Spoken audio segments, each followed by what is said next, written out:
రేపు ఆదిలాబాద్లో ప్రధాని మోదీ పర్యటించనున్నారు. 2 రోజుల పాటు రాష్ట్రంలో పర్యటించనున్న ప్రధాని పలు ప్రాజెక్టులను జాతికి అంకితం చేయనున్నారు.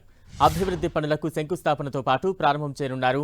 6,000 కోట్లతో రామగుండంలో ఎన్టీపీసీ నిర్మించిన రెండో థర్మల్ పవర్ యూనిట్ను మోదీ జాతికి అంకితం చేయనున్నారు.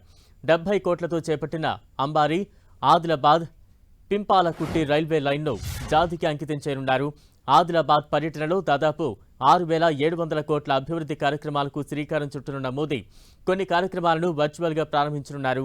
ఎల్లుండి సంగారెడ్డిలో పర్యటించనున్న ప్రధాని 9,000 కోట్ల అభివృద్ధి ప్రాజెక్టులను ప్రారంభించనున్నారు.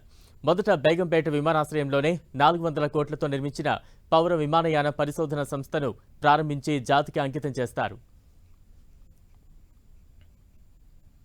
ఇక ప్రధాని మోదీ పర్యటనకు సంబంధించి తాజా అప్డేట్స్ అందించేందుకు మా ప్రతినిధి అజయ్ సిద్ధంగా ఉన్నారు. అజయ్,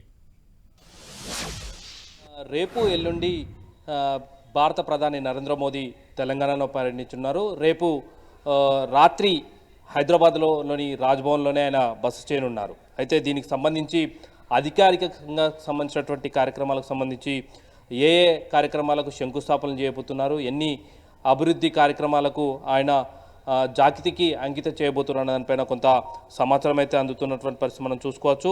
ముఖ్యంగా చూసుకున్నట్లయితే ఎల్లుండి రేపు 2 రోజుల పాటు ఉన్న కార్యక్రమాలు ఉన్నటువంటి నేపథ్యంలో రేపు చూసుకున్నట్లయితే ఆదిలాబాద్లో ఆయన పర్యటన ఉన్నది.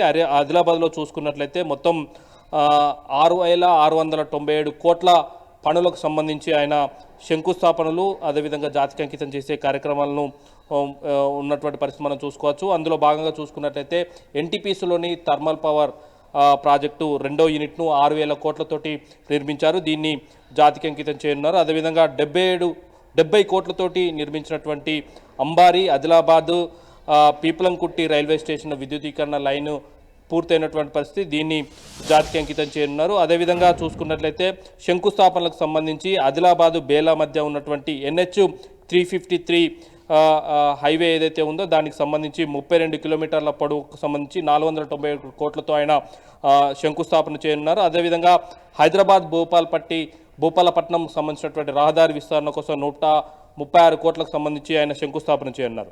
ఇక ఎల్లుండి చూసుకున్నట్లయితే సంగారెడ్డి పర్యటనకు ఆయన రాబోతున్నారు. అయితే ఈ నేపథ్యంలో 9,021 కోట్లకు సంబంధించినటువంటి అభివృద్ధి కార్యక్రమాలకు శంకుస్థాపనలు చేయడం, అదేవిధంగా జాతికి అంకితం చేసే కార్యక్రమాలకు ఆయన శ్రీకారం చుట్టున్నారు. ఇందులో భాగంగా మొదట బేగంపేట విమానాశ్రయంలో నిర్మించినటువంటి ఏదైతే పౌర విమానయాన పరిశోధన సంస్థ 400 కోట్లతోటి దీన్ని నిర్మించడం జరిగింది. దీన్ని జాతికి అంకితం చేయనున్నారు. అక్కడ నుండి సంగారెడ్డికి చేరుకుంటారు. సంగారెడ్డిలో 1,297 కోట్లతో నిర్మించినటువంటి ఏదైతే NH-65 పూణే టు హైదరాబాద్ రహదారి 31 కిలోమీటర్లకు సంబంధించినటువంటి 6 వరుసల రహదారి ఏదైతే ఉందో దాన్ని జాతికి అంకితం చేయనున్నారు. అదేవిధంగా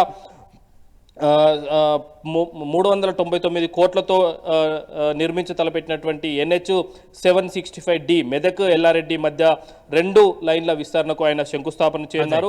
500 కోట్లతో NH-765D ఎల్లారెడ్డి రుద్రాపూర్ మధ్య ఉన్నటువంటి 2 లైన్ల విస్తరణకు ఆయన శంకుస్థాపన చేయనున్నారు.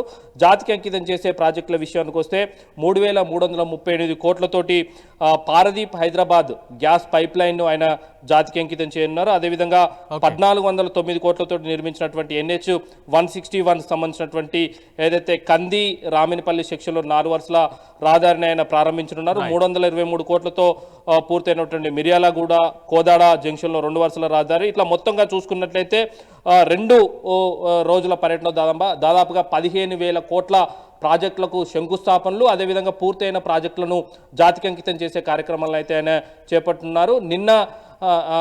దీనికి సంబంధించినటువంటి కార్యక్రమాలను నిన్ననే బీజేపీ రాష్ట్ర అధ్యక్షుడు కేంద్ర మంత్రి కిషన్ రెడ్డి కొంత ప్రకటించినప్పటికీ అధికారిక షెడ్యూల్ ప్రకారం రేపు ఉదయం 11 గంటలకు ఆదిలాబాద్లో వచ్చి ఆ తర్వాత మళ్ళీ సాయంత్రం తిరిగి హైదరాబాద్ చేరుకొని రాజ్భవన్లో బస చేసి ఎల్లుండి సంగారెడ్డి కార్యక్రమంలో ఆయన పాల్గొనున్నారు. బలరాం. రైట్.